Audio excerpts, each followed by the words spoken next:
Hello friends, मैं आपका दोस्त डॉक्टर सुनील कुमार और आप देख रहे हैं डॉक्टर कुमार एजुकेशन क्लिनिक। यदि आपको लगातार पेट में दर्द रहता है, गैस बनती है, कभी आपको कॉन्स्टिपेशन हो जाता है, कभी आपको लूज मोशन हो जाते हैं और लगातार आपका वेट यदि रिड्यूस हो रहा है और आपका जो एपेटाइट है वो इम्प्रूव नहीं हो रहा है, आप अच्छे से खाना खाते हैं लेकिन आपको खाना नहीं लगता है, एब्जॉर्प्शन होता है,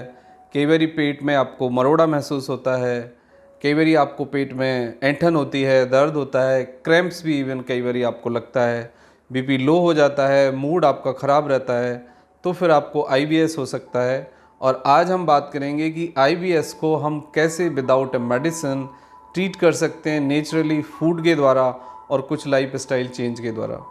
आईबीएस में सबसे पहली बात आपको ये समझनी होगी कि हम जो एक मेजर मिस्टेक करते हैं, आईबीएस को हम पेट की बीमारी मानते हैं। आईबीएस पेट की बीमारी से ज़्यादा दिमाग की बीमारी है। यानी पेट में आपको सिम्टम्स महसूस होते हैं, पेट से आपको एक प्रेजेंटेबल सिम्टम्स समझ आता है, पेट के अंदर जो बदलाव होता है वो एक सिम्टम्स आप समझते हैं और आप उस सिम्टम्स के आधार पर ये मान बैठते हैं कि आपका पेट खराब है, आपको डाइजेशन संबंधित कुछ प्रॉब्लम है या फिर आंतों में कुछ प्रॉब्लम है। आपका यदि ब्रेन सेंसिटिव है, यदि आप फियर में हैं, यदि आप एक चीज़ को बार बार सोचते हैं और आपको एक बहुत बड़ी बीमारी का डर है, तो आपको यदि आईबीएस नहीं है तो भी फ्यूचर में फिर आईबीएस होने की पूरी संभावना आपके साथ है। यदि आप बहुत ज़्यादा एसिडिक फूड लेते हैं, बहुत ज़्यादा आप अल्कोहल लेते हैं, बहुत ज़्यादा आप कैफ़ीन इंटेक करते हैं, बहुत ज़्यादा आप कोल्ड ड्रिंक पीते हैं, बहुत ज़्यादा आप सोडा खाते हैं या फिर आपको एच पाइलोरिक है, बहुत लंबे समय तक ये रहे, तो भी आपके मेटाबॉलिक प्रोसेस में आंतों के काम करने की जो विधि है उसमें परिवर्तन आएगा और फिर आपकी एक कंडीशन आईबीएस वाली होगी। यानी बाउल का जो आपका पैटर्न है वो आपका चेंज हो जाएगा, यानी आपको स्टूल पास करने की जो प्रक्रिया है उसमें बदलाव होगा। वो फ्रीक्वेंसी ज़्यादा हो सकती है या कम हो सकती है। तो पहले आप इसको क्लियरली समझिए। जब तक आप अपने ब्रेन को सेटल डाउन नहीं करेंगे, आप अपनी लाइफ से एंजाइटी, फियर,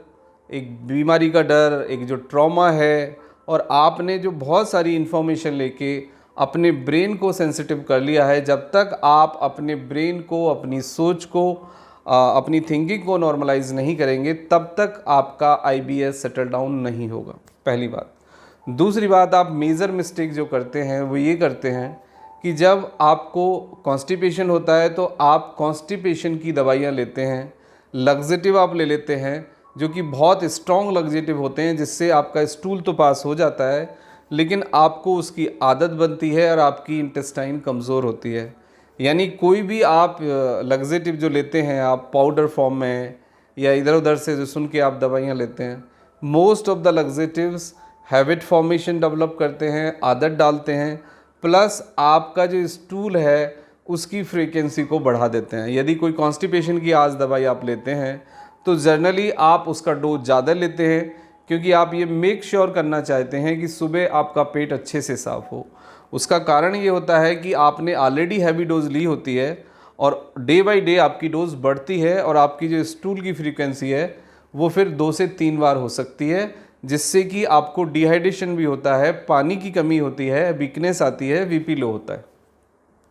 दूसरी कंडीशंस होती है कि जब आपको लूज मोशन लग जाते हैं, कि आपकी फ्रीक्वेंसी बढ़ गई होती है, तो फिर आप लूज मोशन को डील करने के लिए एंटीबायोटिक ले लेते हैं, उसका भी अपना नुकसान होता है। तो आखिर इस कंडीशंस को डील करने का तरीका क्या है? यदि आपको लूज मोशन लगता है तो आप फाइबर लीजिए,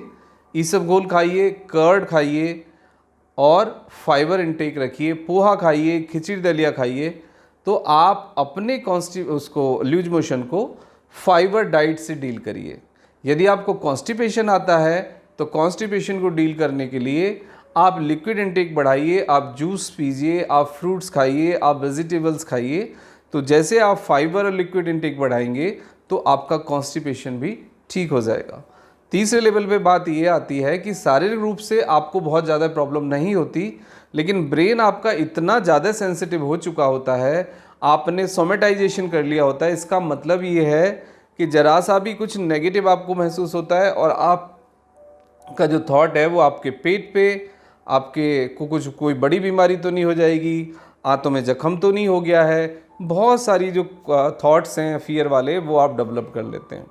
यदि आपका ब्रेन सेंसिटिव है तो आपका पेट भी सेंसिटिव होगा, और यदि आपका पेट सेंसिटिव है तो लेट एंड अर्ली आपका ब्रेन सेंसिटिव होगा। इसका मतलब ये है कि आप मेंटली सेटल डाउन होइए, आप अच्छी नींद लीजिए, स्ट्रेस से बाहर निकलिए, मेडिटेशन करिए, विजुअलाइजेशन करिए, एक ऑब्जेक्ट को देखिए काफ़ी हद तक, ब्रीथिंग पे फोकस करिए, ब्रीथिंग एक्सरसाइज करिए, सूदिंग म्यूज़िक सुनिए आप। और जितनी अच्छी क्वालिटी आपकी नींद की होगी, जितना आप रिलैक्स होंगे, जितना आप सूदिंग चीज़ों के साथ जुड़ेंगे, उतना ही आपका पेट भी सेटल डाउन होगा। यानी कि आपको अपने ब्रेन को नॉर्मलाइज करना है, उसके बाद आपका पेट ऑटोमेटिकली विल नॉर्मलाइज। सो पेट के ठीक रखने के लिए आपको अपने ब्रेन को, जो आपने बहुत ज़्यादा सेंसिटिव कर लिया है, जो एंजाइटी डेवलप कर ली है, जो फियर साइकोसिस डेवलप कर लिया है, जो बहुत सारी इन्फॉर्मेशन को ओवरलोड कर दिया है, उस सब को डिटॉक्स करिए, डिलीट करिए, एक नॉर्मल लाइफ, एक normal way of living practice करिए। अब अपने पे, अपने शरीर पे, नेचर पे, गॉड पे बिलीव रखिए और एक पॉजिटिविटी के साथ आगे बढ़िए।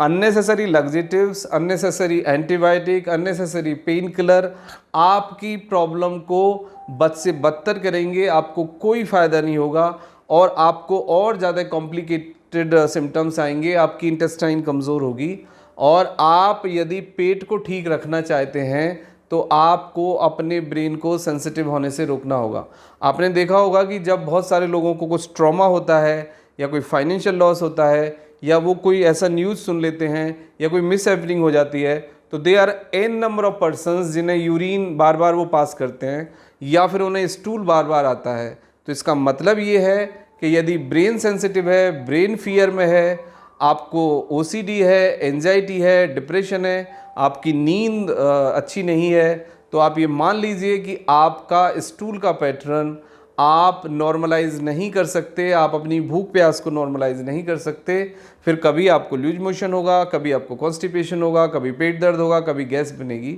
ये सब कुछ होता रहेगा और आप अपनी प्रॉब्लम को और कॉम्प्लिकेटेड करते रहेंगे। So my proper advice to all of you, don't take painkiller, don't take antibiotic, don't take laxatives,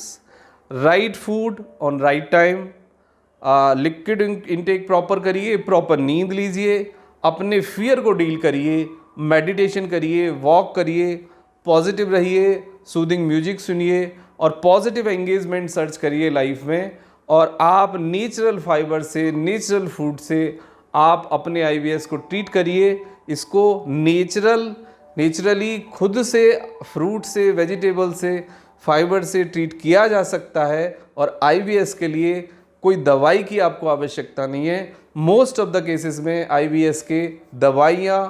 case को और ज़्यादा कॉम्प्लिकेटेड करती हैं। लेकिन यदि फिर भी कोई अलार्मिंग सिम्टम्स आपको लगता है, बहुत रैपिडली वेट लॉस होना, भूख ना लगना, एक्यूट पेट में दर्द आना और अचानक BP का कम होना, तो फिर आप अपने फिजिशियन को एडवाइस करिए, फिजिशियन से एडवाइस लीजिए और उसको फॉलो करिए। Thank you very much and take care yourself.